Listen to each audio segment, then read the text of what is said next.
जो इंसान गलत रास्तों पर चलता है तो कभी कभी वो अपने गलत मंसूबों को अंजाम देने के लिए किसी शख्स को अपने रास्ते से हटाने की कोशिश करता है। लेकिन रास्ते से तो हटाना चाहता है, लेकिन वो ये चाहता है कि वो फंस भी ना जाए।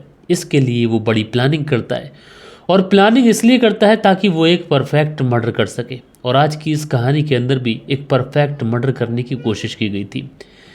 लेकिन दोस्तों, ये परफेक्ट मर्डर करने की कोशिश तो की गई थी, लेकिन ये व्यक्ति इस परफेक्ट मर्डर करने में नाकामयाब रहते हैं। और उसके बाद में जब इस पूरे केस का खुलासा होता है तो लोग वाकई अपने कानों पर हाथ रख रहे होते हैं, और लोग यही कह रहे होते हैं कि आज के ज़माने में बस यही कुछ बचा है।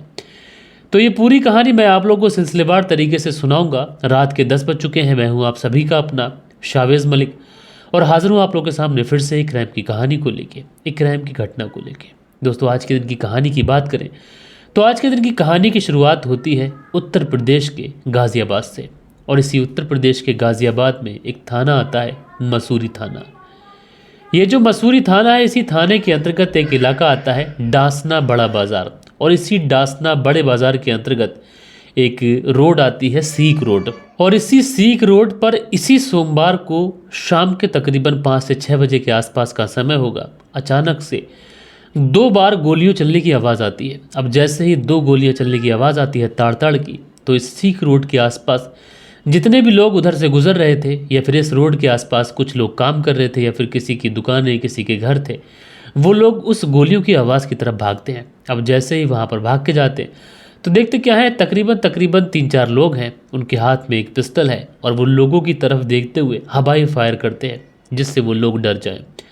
और उसके बाद में हवाई फायर करते हुए वो लोग वहाँ से फरार हो जाते हैं। लेकिन जितने भी लोग वहाँ पर गए थे उसमें से कोई भी ऐसा व्यक्ति नहीं था जो उन व्यक्तियों में से जो लोग हमलावर थे किसी को पहचान पाता। लिहाजा एक व्यक्ति को ज़मीन पर गिरा हुआ देखते हैं, तुरंत नज़दीकी पुलिस थाने में फ़ोन कर देते हैं कि साहब इस तरीके से इस जगह पर एक हत्या हुई है। अब चूंकि जो हत्या की गई थी, गोली इतनी नज़दीक से मारी गई थी कि इसमें बचने की जो संभावनाएं थी ऑलमोस्ट शून्य थी। इसलिए जब पुलिस वहाँ पर पहुँचती है तो जो डेड बॉडी थी उसका जो सर था, उस सर के परखच्चे उड़ चुके थे, और एक तरीके से गोली उसके मुंह में सटा के मारी गई थी। लिहाजा उसके बाद में पुलिस इस डेड बॉडी को अपनी कस्टडी में लेती है, इसके फोटोग्राफ्स वगैरह क्लिक करती है और पूछताछ करती है कि ये व्यक्ति कौन है। तो जो व्यक्ति वहाँ पर गए थे, उस रोड के आसपास जो लोग थे, जो भीड़ वहाँ पर इकट्ठा हुई थी, उस भीड़ में से कुछ लोग ऐसे होते हैं जो इस व्यक्ति की शनाख्त कर लेते हैं और बताते हैं कि ये तो इसी डासना बड़े बाज़ार का रहने वाला मोहम्मद आसिफ है। मोहम्मद आसिफ जो कि सरिया बांधने का काम करता है। अब कोई व्यक्ति सरिया बांधने का काम करता है तो ऐसे में बहुत सारे लोग उसे जानते भी हैं। अब जैसे ये पता चलता है कि मोहम्मद आसिफ है, इसलिए अब आसिफ के परिवार वालों को सूचना दी जाती है। अब आसिफ के परिवार वालों को जब सूचना दी जाती है तो जो पत्नी होती है उसका तो बुरा हाल हो जाता है। पत्नी का नाम होता है आशी। अब आशी बुरा हाल है, रो रही है, ज़ारो-कतार रो रही है कि उसके पति की हत्या किसने कर दी। दूसरी तरफ जो आसिफ के भाई हैं जिनका नाम आशिक है, वो इस मामले के अंदर 5 लोगों के खिलाफ हत्या का केस दर्ज कराते हैं। वो कहते हैं कि एक व्यक्ति रिहान है, एक बिलाल है, एक फरमान है, और 2 अज्ञात लोगों के खिलाफ हत्या का केस दर्ज कराया जाता है। लेकिन दोस्तों, ऐसे में अगर किसी परिवार के किसी व्यक्ति की हत्या हुई है तो वो तो अपने दुश्मनों पर शक जताकर FIR या फिर नामजद रिपोर्ट तो लिखाई गई। लेकिन पुलिस वालों के सामने सबसे बड़ा सवाल यह था कि आखिरकार ये हत्या किसने की है और क्यों की है। हालांकि जो नामजद रिपोर्ट लिखाई गई थी, पुलिस उन सारे लोगों से भी पूछताछ करती, लेकिन सबसे पहले पुलिस इस बारे में चेक करने की कोशिश करती है कि आस पड़ोस के कितने यहाँ पर लोग इकट्ठा हुए थे, उनमें से किसी व्यक्ति ने पहचाना क्या इनमें से कोई व्यक्ति रिहान, बिलाल, फरमान कोई था।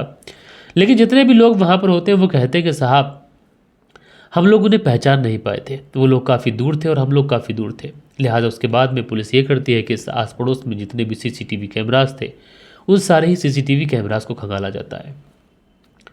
दोस्तों, जैसे ही आस पड़ोस के CCTV कैमरास को खंगाला जाता है तो CCTV कैमरास में कुछ फुटेज ऐसी मिलती है जिसमें जो चेहरे थे वो साफ दिखाई पड़ रहे थे। लिहाजा उन चेहरों के आधार पर जब शनाख्त की जाती है तो पता चलता है कि इसमें रिहान, बिलाल और फरमान ये लोग देखे गए। लिहाजा फिर क्या था, पुलिस इन तीनों को अरेस्ट करती है। अरेस्ट करने के बाद में इन तीनों को पुलिस थाने लेके आती है, और पुलिस थाने लाने के बाद में अब इन तीनों से पूछताछ करती है। जब इन तीनों से पूछताछ करती है, सख्ती के साथ में इनसे पूछताछ करती है, तो ये तीनों पहले तो पुलिस के सामने तमाम कोशिशें करते हैं झूठ बोलने की।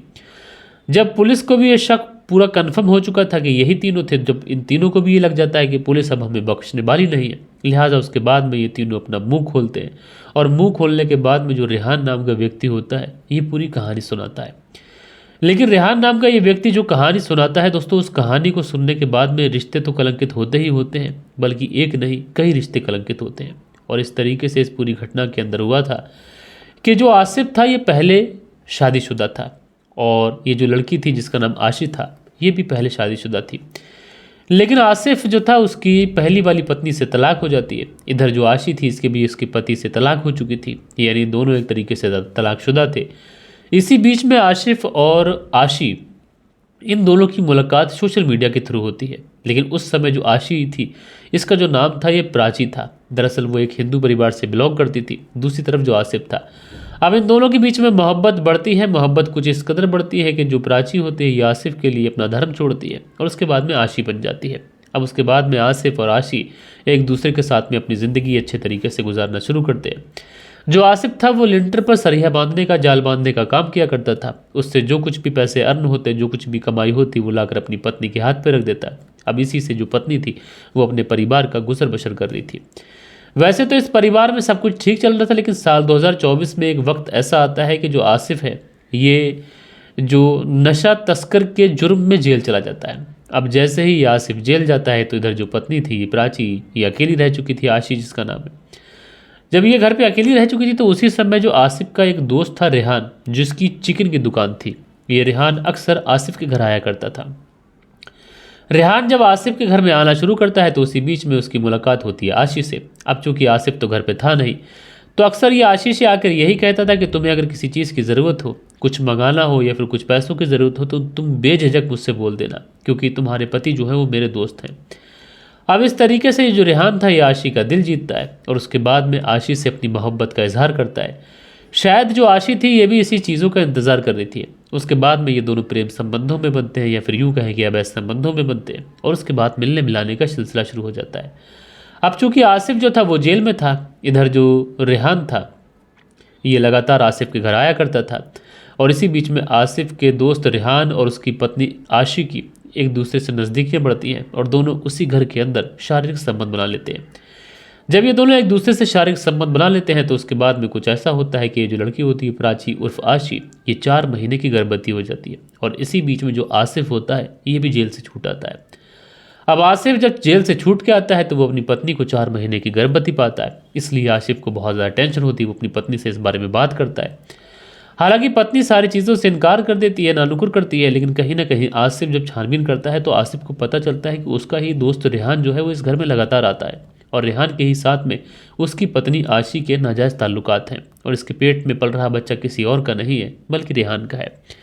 जब ये सारी चीज़ें आसिफ को पता चलती हैं तो वो अपनी पत्नी प्राची उर्फ आशी की काफ़ी ज़्यादा पिटाई कर देता है। लेकिन यहाँ पर प्राची उर्फ आशी जो थी ये इस बात की सूचना तुरंत अपने प्रेमी रेहान को देती है और उससे कहती है कि अब वक्त आ गया है कि हम लोग आसिफ को जान से मारते हैं। लेकिन जान से कैसे मारे, इसके लिए एक और प्लानिंग बनाती है। दरअसल प्राची और आशी जो होती है, यानी प्राची उर्फ आशी, ये प्लान बनाती है कि पहले मैं अपने पति को नशे की कुछ दवाई दूंगी और उसके बाद जब वो गहरी नींद में चला जाएगा तो उसके बाद उसकी गला दबाकर हत्या कर दूंगी। और ऐसा ही ये करती भी है, अपने पति को काफ़ी ज़्यादा नशीला पदार्थ देती है खाने के अंदर। पति जो था वो नशीला पदार्थ खाकर सो जाता है, लेकिन उसके बावजूद भी आशी के अंदर इतनी हिम्मत नहीं थी कि ये अपने पति की हत्या कर सके। लिहाजा इस बारे में ये फिर से अपने प्रेमी रेहान को बताती है और कहती है कि ये मेरे से पॉसिबल नहीं है कि मैं अपने पति की हत्या कर पाऊँ, अब तुम्हें ही कुछ ना कुछ करना है। अब जैसे ही रेहान ये बात सुनता है वो कहता है ठीक है। उसके बाद अपने साथ में ये बिलाल, फरमान और अपने 2 और दोस्तों को मिलाता है और उसके बाद में जो एक तारीख आती है, मैंने आप लोगों को बताया सोमवार वाले दिन की बात है, तो इसी सोमवार को ये जो रेहान था, ये चूँकि ये आसिफ जो था वो सरिया बांध के आ रहा था तो उसी समय इसे रास्ते में रोक लेता है। उसके बाद में हीला हुज्जा शुरू होती है और उसी समय जो रेहान होता है उसके मुंह में सटाकर पिस्टल लगाता है और उसके बाद में गोली मार देता है, जिसकी वजह से मौके पे ही आसिफ की मौत हो जाती है। बहरहाल दोस्तों, जब पुलिस ने इस पूरे केस का खुलासा किया तो इस घटना के अंदर जो मास्टरमाइंड थी वो आसिफ की अपनी ही खुद की पत्नी थी और एक पत्नी ने अपने प्रेमी और उसके दोस्तों से मिलकर अपने पति को इस दुनिया से हमेशा हमेशा के लिए रुखसत कर दिया। बहरहाल दोस्तों, आप लोग इस पूरी स्टोरी को किस तरीके से देखते हैं कमेंट्स करके बताइएगा। बाकी दोस्तों मिलते हैं कल के दिन किसी और स्टोरी के साथ में। जब तक के लिए अपना ख्याल रखें, देश का ख्याल रखें, परिवार के रिश्तों की अहमियत को समझें। जय हिंद, जय भारत।